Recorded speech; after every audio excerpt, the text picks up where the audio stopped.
Hello दोस्तों, नमस्कार। आप सभी कैसे हैं? आज हम आपके लिए एसएससी सीएचएसएल के लिए प्रैक्टिस क्वेश्चन लाए हैं हिस्ट्री के। ठीक, जो आपके एग्जाम ओरिएंटेड हैं, बायलिंगुअल हैं। टॉप 25 क्वेश्चन हिस्ट्री के हैं जो आपके परीक्षा के लिए दृष्टि से बहुत इंपॉर्टेंट है। ठीक, शुरू करते हैं। SSC history. ठीक है, इंपॉर्टेंट क्वेश्चन। क्वेश्चन, अशोक के शिलालेखों के अनुसार निम्नलिखित में से किस स्थान को कर मुक्त घोषित किया गया था और केवल 1/8 भाग को कर योग्य घोषित किया गया था? कुशीनगर, लुम्बिनी, काठमांडू या Sarnath? As per Ashoka's inscription, which among the following place was declared tax free and proclaimed by 1/8 part of taxable? Kushinagar, Lumbini, Kathmandu या सारनाथ? तो इसका सही आंसर जो है वो क्या है? लुम्बिनी है। ठीक है, क्या है? लुम्बिनी। उसका सही आंसर आपका लुम्बिनी है। राइट, एक minute.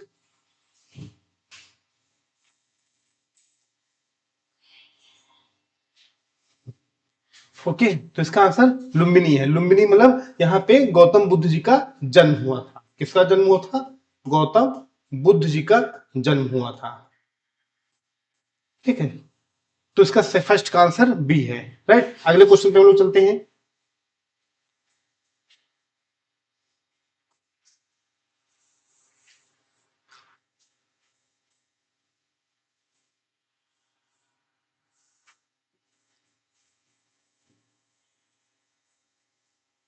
Question number second.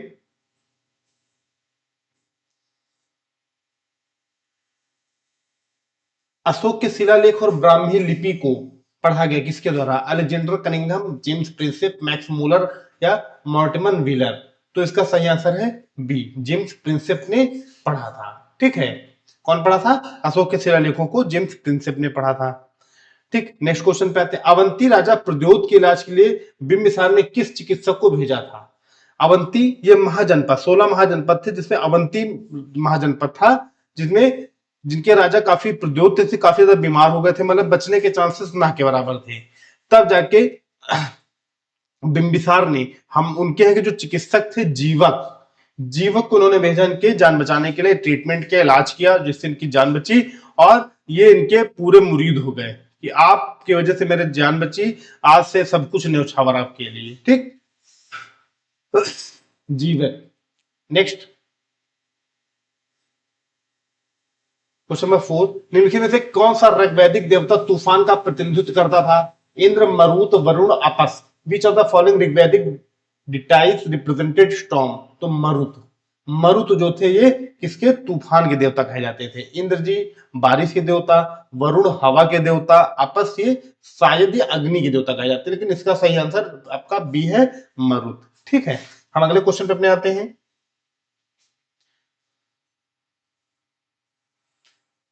Chandragupta Vikramaditya के शासनकाल के दौरान जारी किए गए सोने के सिक्कों को क्या कहा जाता था? दिनार, काउच, तीरंदाज या छत्र? The gold coin issued during the reign of Chandragupta Vikramaditya were known as, तो दिनार, दिनारा कहा जाता था। ठीक है, सोने के सिक्के चंद्रगुप्त मौर्य के पीरियड में चलते थे, उन्हें दिनारा कहा जाता था। जिसमें काउच हो गया, काउच का होता था एक बर्तन का आकार होता था, उसे काउच बोला जाता है। तीरंदाज जो आर्चरी हो, जो तीर से बना रहे उसका चित्र। ठीक, छत्र, छत्र मतलब होता है छाता, अम्ब्रेला। ठीक, या छतरी। ये जो होते थे, ये जो तीनों चीजें हैं, तो जो सोने और चांदी के सिक्के चंद्रगुप्त मौर्य बनाते थे, उनमें इनके चित्र अंकित रहते थे, इनकी क्या पिक्चर्स बनी हुई होती थी। ठीक है, ये चीज था। तो उसका सही आंसर है चंद्रगुप्त मौर्य जो सोने सिक्के वो दिनार कहलाते थे। ठीक, अगले क्वेश्चन पे आते हैं। जोरवे संस्कृति एक ताम्र पाषाण संस्कृति है, पहली बार भारत के किस राज्य में खोजी गई? Jorwe culture as chalcolithic culture was first discover in which of the following state of India? ठीक, ये ताम्र पाषाण मतलब कि तांबे की, मतलब वहां पे जितने बर्तन, जितने भी इंस्ट्रूमेंट, जितने औजार तांबे के बनते थे, ये भारत में कहां पे था? तो ये भारत में महाराष्ट्र। ठीक है, महाराष्ट्र में ऐसी संस्कृति खोजी गई थी, प्राचीन काल में ऐसा होता था। ठीक, आगे चलते हैं। चोल राजाओं राजा राज प्रथम और राजेंद्र फर्स्ट द्वारा अपनी जीत का स्मरण करने का सामान्य तरीका कौन सा होता था? जैसे आप कोई क्रिकेट खेलने, कोई गेम खेल रहे हैं, या कहीं पे आप विजय होते हैं, आप मान लो तैयारी कर रहे हैं, आप सिलेक्शन पा जाएंगे तो सेलिब्रेट करेंगे ना, दोस्तों के साथ, फैमिली के साथ, किसी होटल में जाना, पार्टी करना, एंजॉयमेंट करना। तो ये सारी चीजें थी। तो उसी तरह ही जो दक्षिण भारत के राजा थे, इन लोगों ने ये कैसे एंजॉयमेंट करते थे, तो ये अपने पूर्ण रूप से इसको स्तंभ खड़ा करके, मंदिर खड़ा करने से, शिलालेख खड़ा करने से, सिक्के जारी करना। तो इनका सही आंसर क्या था? मंदिर खड़े करना। ठीक है, जीतते थे इरेक्टिंग टेम्पल्स। तो चोल राजा जब कहीं भी विजय प्राप्त करते थे तो वो मंदिर बनवाते थे। ठीक, नेक्स्ट, प्राचीन वत्स महाजनपद की राजधानी क्या थी? मथुरा, बैराठ, कौशाम्बी या Kashi? What is the capital of the ancient Vatsa Mahajanapada? तो कौशाम्बी थी। वत्स की राजधानी कौशाम्बी थी। ठीक, नेक्स्ट पॉइंट पेज पे आते हैं हम लोग। निम्नलिखित में से कौन सी नदी उन 7 नदियों की सूची में शामिल नहीं है जिन्होंने प्रथम आर्य बस्ती को शोभित और पोषित किया था?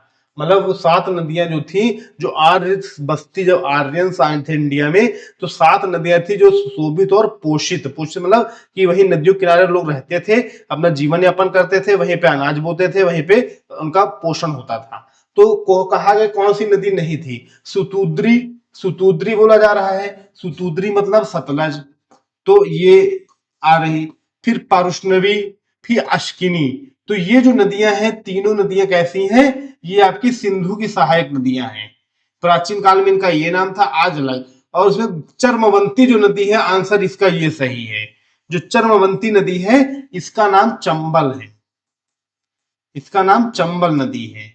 ठीक है, ये हम आपको समझा दे रहे हैं कि जैसे ये भारत का मैप है, सिंधु नदी ये जा रही है, तो उसकी सहायक नदियां ये ऐसे आती थी, ऐसे। लेकिन चर्मवंती ऐसे आ रही है, चंबल नदी है जिसे बोलते हैं। तो चंबल रिवर जो है इधर की ओर आ रही है, तो इसलिए इसका सही आंसर क्या है? डी, चर्मवंती नदी जो है वो आर्यों, जहां आर्य डेवलप हुए थे, आर्य मतलब अपना काम कर रहे थे, तो वहां पे चर्मवंती नदी नहीं थी। ठीक, अगले क्वेश्चन पे आते। तांबे के गैंडे की मूर्ति निम्नलिखित में से किस सिंधु घाटी स्थल पर पाई गई? Daimabad, Kalibangan, Lothal, Mohenjodaro? Copper rhinoceros sculpture was found at which of the following Indus valley site? तो ये कहां पे पाया गया? तो दामाबाद में। ठीक, कहां पे पाया गया? दामाबाद में तांबे की गैंडे की मूर्ति पाई गई। ठीक, अगला क्वेश्चन, भवभूत किसके दरबार के राजकवि थे? यशोवर्मा, समुद्रगुप्त, लक्ष्मण सेना या महिपाल? तो भवभूत हुआ था royal poet of home court, तो यशोवर्मा के थे। किसके थे? यशोवर्मा की। ठीक, चोल प्रशासन की आधिकारिक भाषा क्या थी? तमिल, तेलुगु, मलयालम या Kannada? What was the official language of the Cholas administration? तो इसकी जो उनकी लैंग्वेज थी, तमिल थी।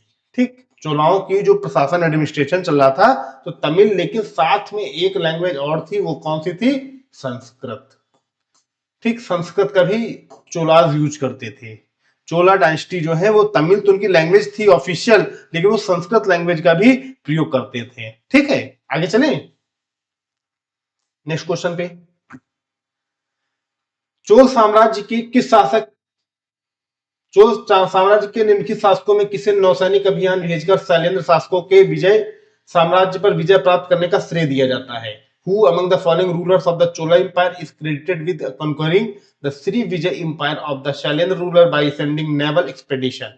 तो इस क्वेश्चन का आपको होमवर्क है, इसका आंसर आप हमें कमेंट बॉक्स में दीजिएगा, नहीं दे पाएंगे तो हम बताएंगे। ठीक है, नेक्स्ट, निम्नलिखित में कौन सी धातु संभवतः भारत में प्रयुक्त होने वाली पहली धातु है?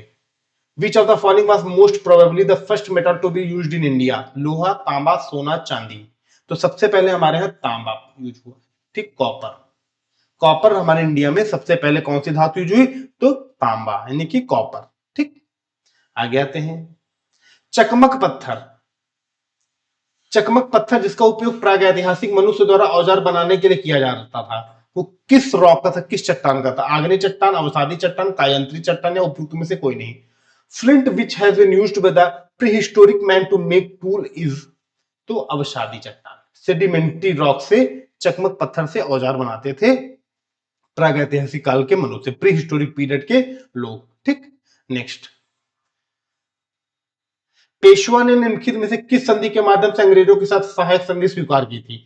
पुरंदर की संधि, बेशिन की संधि, सालाबाई की संधि, सुरजी अर्जुन गांव की संधि? The Peshwa accepted the subsidiary alliance with the British via which among the following territory? तो इसका जो सही आंसर है वो बेसिन की संधि है। आंग्ल मराठा युद्ध हुआ है। आंग्ल मराठा युद्ध में अंग्रेजों और मराठाओं का जो युद्ध हुआ, तो मराठाओं में पेशवा नेतृत्व कर रहे थे, तो पेशवा और अंग्रेजों के बीच जो हुआ वो बेसिन की संधि हुई थी। ठीक है, आगे आते हैं हम लोग। Treaty of basin. सहायक संधि में शामिल होने वाला पहला भारतीय शासक कौन था? Who was the first Indian ruler to join the subsidiary alliance? Awadh का नवाब, हैदराबाद का निजाम, मदुरै के सुल्तान या त्रावणकोर के राजा? तो इसका सही आंसर है बी, हैदराबाद के निजाम।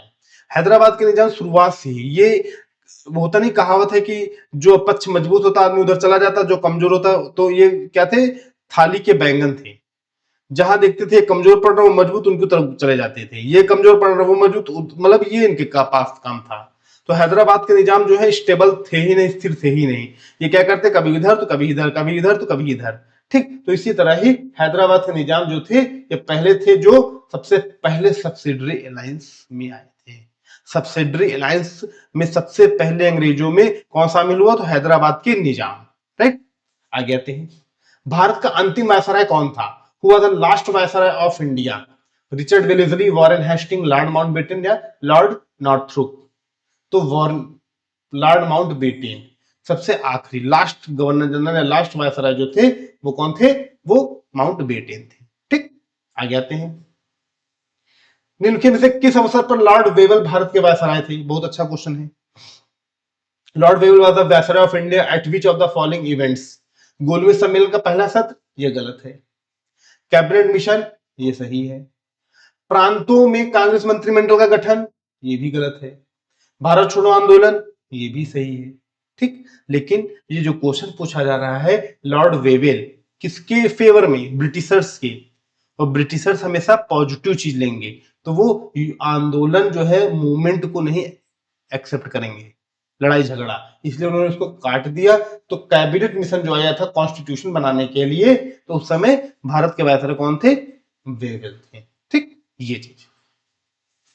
नेक्स्ट, ब्रिटिश काल के दौरान ईस्ट इंडिया कंपनी ने स्थानीय सरकारों के तहत वनस्पति ज्ञान और प्रयोग में सुधार के लिए 4 स्थानों पर वनस्पति उद्यान स्थापित किए थे। वो कौन से नहीं है? कहां पे नहीं किया था ये वनस्पति? लखनऊ, पूना, शिवपुर या Madras? During British era East India Company had established botanical garden at 4 locations as center of improving botanical knowledge and experimentation under the local government. Which among the following is not among them? तो इसका सही answer Lucknow. Lucknow में नहीं था और सब जगह पे था। पूना में भी था, शिवपुर में भी था और मद्रास में भी था। लखनऊ में कोई भी बॉटनिकल गार्डन ब्रिटिशर्स ने नहीं खोले थे उस समय। ठीक, नेक्स्ट क्वेश्चन पे हम लोग आते हैं। निम्नलिखित में किस मामले में वीडी सावरकर को 1911 में अंडमान और निकोबार द्वीप समूह की कुख्यात सेलुलर जेल में आजीवन निर्वासन की सजा सुनाई गई? ठीक, अच्छा क्वेश्चन। वीडी सावरकर बहुत इंपॉर्टेंट क्वेश्चन है। वीडी सावरकर को सेलुलर जेल अंडमान निकोबार में काले पानी की जो सजा दी गई थी, किस मामले में दी गई थी? ठीक, लोगों को पता ही नहीं। In which the following case V D Savarkar was sentenced by transportation for life to infamous cellular jail in the Andaman Nicobar island Kala Pani इन 1911? 1911 में सजा मिली थी। तो अलीपुर बम कांड, नासिक षड्यंत्र केस, दिल्ली षड्यंत्र केस या लाहौर षड्यंत्र केस? तो इसका जो सही आंसर है वो आपका नासिक षड्यंत्र केस है। ठीक है, नासिक कॉन्स्पिरेसी केस। तो क्वेश्चन है कि वीडी सावरकर को किस लिए जेल में काले पानी सजा मिली थी? नासिक षड्यंत्र केस के मामले में। ठीक, नासिक महाराष्ट्र में वहां पे आंदोलन किया था इसके वजह से। ठीक है, एक षड्यंत्र केस इनके ऊपर लगाया गया, उनको काले पानी की सजा दी गई। ठीक, नेक्स्ट क्वेश्चन। निम्नलिखित में से किस संगठन ने द इंडियन सोशोलॉजिस्ट नामक पत्रिका प्रकाशित की? India House, Ghadar party, British Indian Association, Berlin committee?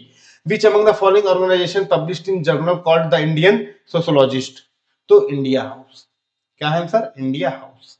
22 का ए, इंडिया हाउस है। ठीक, आगे चलते हैं। ब्रिटिश ईस्ट इंडिया कंपनी का उपनाम क्या था? बहुत अच्छा क्वेश्चन है, बहुत लोगों को पता है कि नहीं पता है। What was the nickname of British East India Company? John company, Sam company या बॉब कंपनी या क्लाइव कंपनी? तो ईस्ट इंडिया कंपनी का कौन सा ऑप्शन सही? ए ऑप्शन सही या बी ऑप्शन सही या सी या डी? जॉन कंपनी कहा जाता था। ये ब्रिटिश ईस्ट इंडिया कंपनी का निकनेम जॉन कंपनी था। ठीक, क्या नाम था? ब्रिटिश ईस्ट इंडिया कंपनी का नाम जॉन कंपनी था। राइट, आगे चलते हैं। भारत राष्ट्र कांग्रेस की पहली महिला अध्यक्ष कौन थी? बहुत अच्छा क्वेश्चन है, लेकिन क्वेश्चन ये कॉम्प्लिकेटेड भी है, बच्चा बहुत क्वेश्चन गलत करके चलाएगा। नेली सेनगुप्ता, सरोजिनी नायडू, एनी बेसेंट, उपरोक्त में से कोई नहीं। Who was the first women president Indian national Congress? समझने का प्रयास करना जो मैं बताने जा रहा हूं। नेली सेनगुप्ता पहली एनआरआई थी जो इंडियन नेशनल कांग्रेस की प्रेसिडेंट थी। सरोजिनी नायडू पहली भारतीय थी, पहली भारतीय महिला थी जो इंडियन नेशनल कांग्रेस की प्रेसिडेंट थी। एनी बेसेंट जो थी पहली महिला अध्यक्ष थी, पहली महिला अध्यक्ष थी कांग्रेस की। तो इसमें एनआरआई और भारतीय तो सब जोड़ा नहीं गया है, तो जनरली बात है कि कौन सही होगा? एनी बेसेंट सही होगा। ठीक, यहाँ पे भारत राष्ट्र कांग्रेस में भारत की बात आती तो सरोजिनी नायडू को हम टिक करते हैं, अन्यथा एनी बेसेंट आंसर सही। ठीक, आगे चलते हैं। नेक्स्ट क्वेश्चन, निम्नलिखित में कौन सा ऐसे सर जॉन लॉरेंस का सुधार था? भारत और यूरोप के बीच टेलीग्राफी प्रणाली खोली गई, राज्य प्रबंधित रेलवे की वकालत की गई, भारतीय वन विभाग बनाया गया, उपरोक्त सभी। ठीक, तो सर जॉन लॉरेंस ने क्या सुधार किया था भारत में? विच of the following were the reform the sir John Lawrence viceroy of India? Telegraphy system open between India and Europe, advocate state manage railway, created the Indian forest department, all of the above. तो इसका सही answer क्या होगा? तो answer ये भी सही, ये भी सही, ये भी सही, नहीं माफ करना ये गलत, और उपरोक्त सभी भी गलत हो गया। लेकिन इसमें ये जो शब्द यूज किया गया वकालत, तो ये नहीं होगा, इसलिए ये भी गलत हो गया। तो इसका सही आंसर है आपका ए, पहला आंसर एकदम करेक्ट है। ठीक, तो दोस्तों उम्मीद है एसएससी सीएचएसएल का हिस्ट्री सेक्शन का ये मैंने क्वेश्चन लाया था, जो आपके हिस्ट्री से रिलेटेड जो क्वेश्चन पूछे जाएंगे एसएससी में, सीएचएसएल और एमटीएस में, उनसे संबंधित मैंने टॉप 25 क्वेश्चन आपको कराए। ठीक है, उम्मीद है समझ में आएगा। जो क्वेश्चन मैंने ड्रॉप किया उसका आप आंसर जरूर कमेंट बॉक्स में दीजिए, क्या आंसर आएगा, अन्यथा मैं नेक्स्ट वीडियो में आपको इसका बताऊंगा। ठीक, तो आप सभी का बहुत बहुत धन्यवाद, नमस्कार।